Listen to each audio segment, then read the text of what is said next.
Hello. Um, this is kind of a different video for me. They're usually very scripted and edited, and this is neither of those things. Hope that's okay.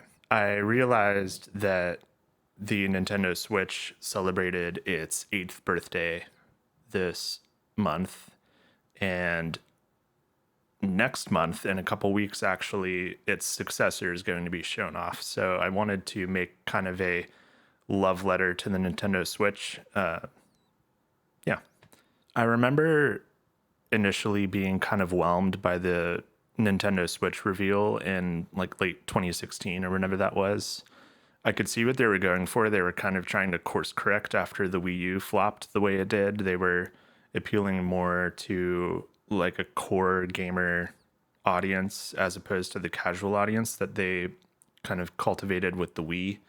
I could see that they were trying to go for more like third party support. I mean, we had Skyrim right out the gate in that initial reveal trailer on Switch, which was pretty cool. And I wasn't like completely sold on it though until I want to say it was January of 2017, the very first like full trailer for Breath of the Wild.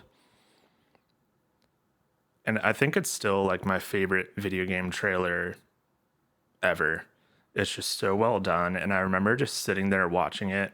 And I initially was going to kind of wait to get a Switch. But while I was watching that trailer for Breath of the Wild for the first time, it hit me like partway through. I need to play this game as soon as possible. And like I had a Wii U, but I don't know.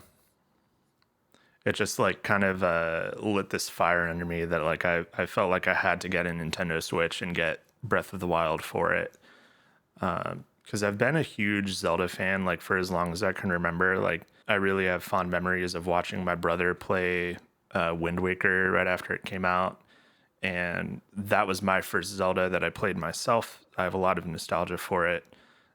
So I felt like I had to play kind of this next step in the evolution of Legend of Zelda. I missed the boat on the pre-orders for Nintendo Switch. So I had to track one down, which if anyone was around during like the first year or so of the Switch, it was really, really, really difficult to find them. I tried all sorts of different stores. I even went to like a Toys R Us for the first time in 20 years or so.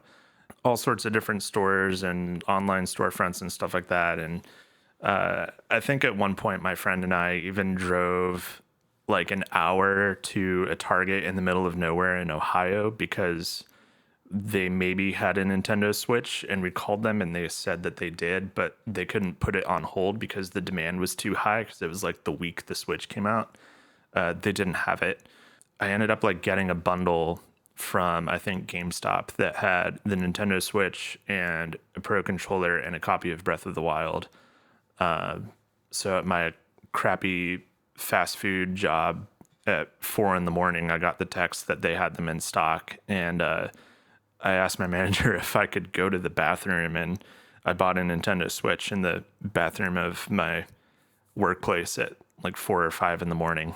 And then when it actually showed up, I like got to play it. And that was, I think, the first time in quite a while that a game just like fully immersed me. And I don't know, there was nothing else really like it. Breath of the Wild was kind of the only thing that I really wanted to do. I remember it was very frequent that I would like be done with dinner around like 7 o'clock or so. I would go back downstairs and play Breath of the Wild. And I felt like I would blink and it would be like 3 or 4 in the morning. Like it was just that engrossing, and exploring that world and that iteration of Hyrule was just so cool. It was so well done, and it felt so fresh because I don't really typically like open world games very much, but something about the way that Breath of the Wild presents its world to you is just very neat and refreshing, and it doesn't like overwhelm you. And it helps that the rest of the game is great too. Like I think the exploration and the movement mechanics are awesome. Like I kind of really love the combat in Breath of the Wild. I even don't really mind the weapon degradation. The way that the systems all interact in the world is really interesting, and the way you can kind of bend those systems to do what you want to do, and the freedom that that allows for was really, really, really cool. So that game was like the only thing I thought about for like the month that it took me to finish Breath of the Wild. It was so cool too because I had like other friends who had also got Nintendo Switches, and I remember hanging out. There was a coffee shop that my friends and I would all hang out at together, and we all had our Nintendo Switches and Breath of the Wild, and it was like a chill like local coffee shop. So like the baristas, when they didn't have anything to do, were also on their Switches playing Breath of the Wild. So we're all just having this kind of communal, like we're all playing the same game, but because of how much freedom there is in Breath of the Wild, we're all having different unique experiences with the game at the same time together, and that was really, really cool. And it was also nice because at one point I think Mario Kart had come out on Switch pretty shortly after, but I remember a kid like coming up to ask me if I had Mario Kart and if he could play Mario Kart with me. And that was, Nintendo had to be like screaming with joy if they saw that. Like that's straight out of a commercial. Like you couldn't, like 2017 ended up being a really kind of difficult year. That fast food job that I had mentioned like really wore me down, and I ended up quitting because I couldn't handle it anymore. And then I got in a car accident and wrecked my car.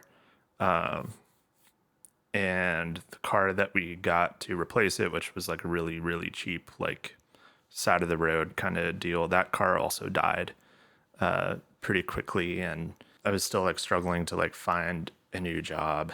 And this like a burst of joy and light, Super Mario Odyssey comes out October of that year, and I got it and played it, and it's just like a bundle of joy of a game. Like it's so like, yeah, some of the moons are like kind of like kind of cobbled together, like kind of filler stuff, but like the game and like the movement mechanics and the level design and like the way everything is laid out and like the creativity on display in that game is just so, so good. And like the end game stuff, like I don't know if I should say or not.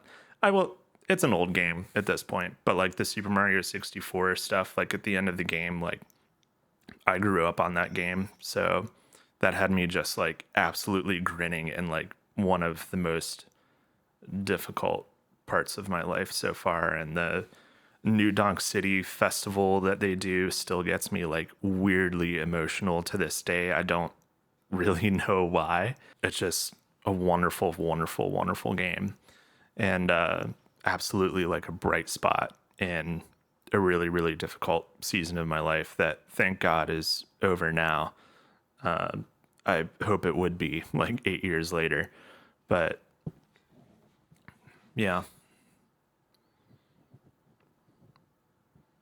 And then for like the Switch library to end up becoming so strong, like getting like a year after the Switch came out, I remember like that Nintendo Direct where they had the like Splatoon trailer, and then the like inkling like turns around and you see the like reflection of the Smash Bros logo in his eyes. And like I normally don't get like too exasperated or excited at like game reveals and stuff like that, but like the way that my jaw hit the floor, because I wasn't expecting a new Super Smash Brothers so soon, and for it to be like a new one, it was just really, really exciting. And then of course the like everyone is here trailer was just so crazy. But yeah, and then that game launch was great too, because I had a friend over and I like preloaded my copy of Super Smash Brothers Ultimate, and we played it literally all night, which is something I hadn't done in a long time. And I don't think it's something that I've really done since. I don't really have it in me to do all-nighters anymore at 28 years old, but it is what it is. But yeah, I think that's kind of all I've got. I was 20 when the Nintendo Switch came out, and now its successor is coming out sometime this year, and I'm 28, and just kind of realizing that like the Nintendo Switch has been like the defining console of my adult life so far, pretty much has been kind of interesting. The passage of time is like a really weird, kind of scary thing to me. But I'm really grateful to Nintendo, as weird as that might sound. Like they're a corporation that makes video games, and I really am grateful to them though, because their games through my whole life have been such an escape and such a joy and a pleasure, and especially during that first year of the Nintendo Switch's life, it really helped me out a lot. Thank you for 8 great years of the Nintendo Switch, and I hope the Switch 2 is really cool. That's all I've got.